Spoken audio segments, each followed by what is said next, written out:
குஜராத்தில் Shalom mission ஊழியன் இருக்கு. Shalom missionary எத்தனை பேருக்கு தெரியும்? பிஷப் தேவதாஸ் பீல் ஆதிவாசி மக்கள் மத்தியில் ஊழியம் செய்கிற ஒரு தேவ மனிதர். அவர் தமிழ்நாட்டை சேர்ந்தவர். சிவகாசி ஊர், தூத்துக்குடியில் தான் அதனுடைய ஹெட் ஆஃபீஸ் இருக்கு.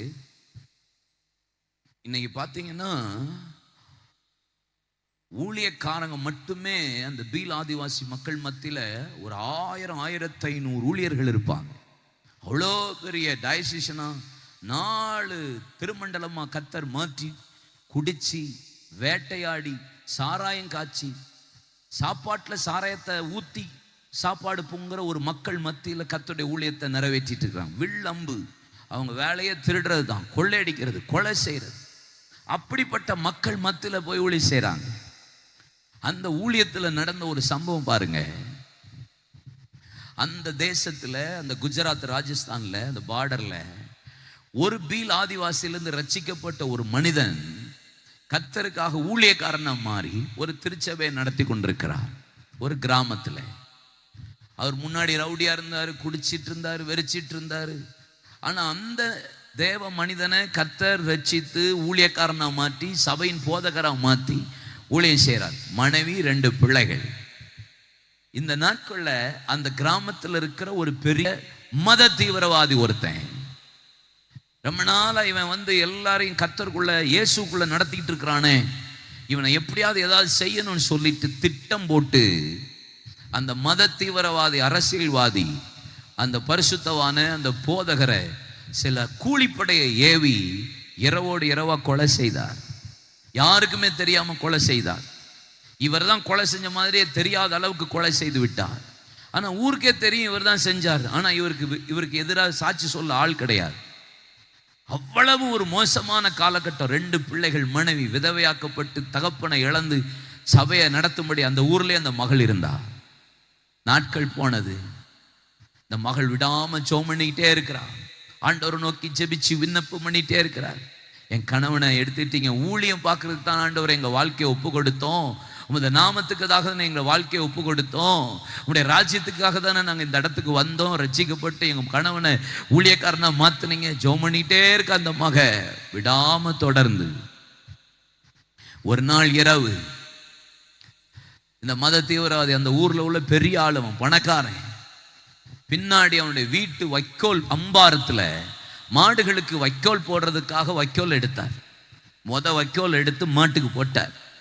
2வது முறை அந்த வைக்கோலை எடுக்கிறதுக்கு போய் வைக்கோலை எடுத்த போது வைக்கோலுக்கு உள்ள ஒரு தீ பற்றி பிடித்து எரிந்து கொண்டிருந்ததா. அவர் பார்த்து பயந்துட்டார். என்னடா வைக்கோலுக்குள்ள யாரு தீ வச்சா? தீ திடீர்னு எரியுதே. தீ எரிந்து அந்த தீக்குள்ள இருந்து ஒரு சத்தம் வருது. என்ன வந்தது தெரியுமா? என் தாசன், என் ஊழியக்காரனை நீ கொலை செய்து ரத்தம் சிந்தினாய். அந்த ரத்தம் என் சமூகத்தில் கூப்பிட்டு கொண்டே இருக்கிறது, கூக்குரலிட்டு கொண்டே இருக்கிறது. அந்த அக்கினி பேசிட்டு, அவனுடைய தேவன் நான், உன்னை அவனுக்காக நான் பழி வாங்க வந்திருக்கிறேன்னு சொல்லி அந்த அக்கினி அந்த மனிதனை போய் பட்சித்து அப்படியே கறிக்கட்டையா விழுந்துட்டான். உயிர் ஊசலாடி கொண்டிருக்கு. போலீஸ் வராங்க, அதிகாரிகள் வராங்க, தாசில்தார் வராங்க, மருத்துவமனைக்கு கொண்டு போறாங்க. அவர்கிட்ட கடைசியா வாக்குமூலம் கேட்கிறாங்க. யார் உங்களுக்கு தீ வச்சது? யார் உங்களுக்கு மண்ணெண்ணை ஊத்துனது? யார் உங்களுக்கு மேல யாராவது பெட்ரோல் ஊத்துனாங்களா? யாராவது தீ வச்சாங்களான்னு கேட்டா யாருமே ஊத்தல, யாருமே செய்யல. அப்புறம் எப்படி தீ பிடிச்சது? நான் வைக்கோல் அம்பாரம் எடுத்துட்டு இருந்தேன் என் மாட்டுக்கு, அதுல இருந்து தீ பேசியது, அக்னி பேசியது. அதுல வார்த்தை வந்தது, நான் இந்த ஊழியக்காரனை, இந்த திருச்சபையின் போதகரை கொன்னது நான் தான்.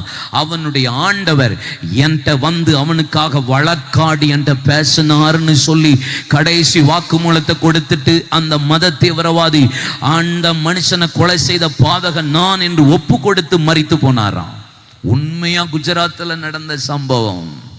அல்லேலூயா.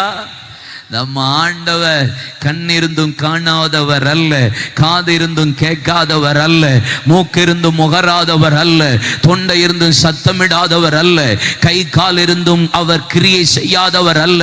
நம் ஆண்டவர் பேசுகிற தெய்வம், நம் ஆண்டவர் கிரியை செய்கிற ஆண்டவர், நம் ஆண்டவர் வழக்காடுகிறவர், நம் ஆண்டவர் ஜெபத்தை கேட்கிறவர், நம் ஆண்டவர் நமக்காக பரிந்து பேசுகிறவர், இன்றைக்கு நீதி செய்கிறவர், இன்றைக்கு நமக்காக யுத்தம் பண்ணுகிறவர், இன்றைக்கு நமக்காக பழி வாங்குகிற ஆண்டவர். அல்லேலூயா. பயப்படாதீங்க, அவர் உங்கள் அதிசயங்களை காண பண்ணுவா. நமக்காக வழக்காடுகிற ஒரு ஆண்டவர் உண்டு, விண்ணப்பத்தை கேட்கிற ஒரு ஆண்டவர் உண்டு, வழக்காடுகிற ஒரு ஆண்டவர் உண்டு. இஸ்ரவேல் ஜனங்களுக்காக ஆண்டவர் பார்வோனுக்கு முன்பாக மோசேயை நிறுத்தி வழக்காடினது போல இந்த இரவு நமக்காக வழக்காடுகிற ஒரு ஆண்டவர் உண்டு. அல்லேலூயா.